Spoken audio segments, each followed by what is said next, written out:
नमस्कार गाइस, मैं हूं नीलेश और आप देख रहे हैं स्टडी ऑफिशियल चैनल। आज हम देखेंगे एमएस एक्सेल में वर्कबुक और वर्कशीट क्या होती है। तो आइए वीडियो शुरू करते हैं। देखिए, अगर एग्ज़ाम में हमारा क्वेश्चन आ गया एमएस एक्सेल में वर्कबुक क्या होती है और ऐसा क्वेश्चन एग्ज़ाम में अधिकतर देखने को मिलता है, तो आप ध्यान से देखिए और समझिए। एमएस एक्सेल में वर्कबुक जब एक माइक्रोसॉफ्ट ऑफिस एक्सेल को शुरू करते हैं जब हम एक्सेल को शुरू करते हैं तो मूल रूप से एक नई खाली वर्कबुक शुरू होती है और इसी खाली माइक्रोसॉफ्ट ऑफिस एक्सेल की फाइल को वर्कबुक कहा जाता है। तो कहने का मतलब यह है गाइस कि हम जब एक्सेल को शुरू करते हैं तो एक नई वर्कशीट ओपन होती है, जो उसमें बहुत सारी शीट्स होती हैं, उसको ही हम वर्कबुक कहते हैं। अगर सीधा कहें तो एक कोई रजिस्टर है तो उसमें बहुत सारे पेज होते हैं, तो उसे ही हम वर्कशीट कहेंगे। यहीं पे एमएस एक्सेल में जो हमारी शीट्स हैं उसे हम वर्कबुक कहेंगे। शीट्स से बना हुआ आगे देखेंगे। एक वर्कबुक खुद में अलग अलग फीचर जैसे वर्कशीट, वर्क चार्ट और कई अलग अलग प्रोग्राम को भी वर्कशीट हाँ एक वर्कबुक खुद में अलग अलग फीचर जैसे वर्कशीट, वर्क चार्ट और कई अलग अलग प्रोग्राम को सम्मिलित कर सकती है। एक वर्कबुक में कितनी भी वर्कशीट हो सकती है।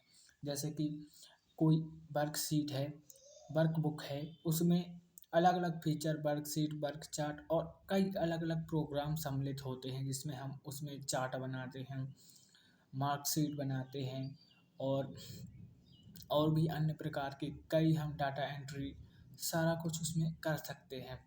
और इसमें बहुत सारी वर्कशीट होती हैं, कितनी भी वर्कशीट होती हैं। आइए नेक्स्ट क्वेश्चन हमारा है एमएस एक्सेल में वर्कशीट क्या है। ठीक है, ओके। तो एमएस एक्सेल में अभी यहाँ पर देखिए पढ़ा हमने कि वर्कबुक में वर्कशीट वर्कशीट और वर्क चार्ट होते हैं, एक उसके फीचर हैं। तो वर्कशीट वह होती है जो हमारी एमएस एक्सेल में जब न्यू वर्कबुक ओपन करते हैं तो जो हमारी फर्स्ट पेज की फर्स्ट शीट होती है उसे वर्कशीट बोलते हैं।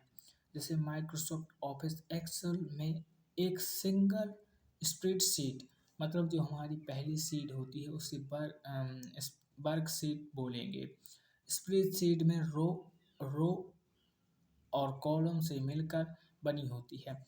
जब हमारे वर्कशीट में रो और कॉलम के कटान बिंदु से मिलकर बनी होती है, जिसमें हम और इस रो और कॉलम को मैट्रिक्स भी कहा जाता है और इस रो और कॉलम को मैट्रिक्स भी कहा जाता है। रो और कॉलम जहाँ मिलते हैं उन्हें सेल कहते हैं।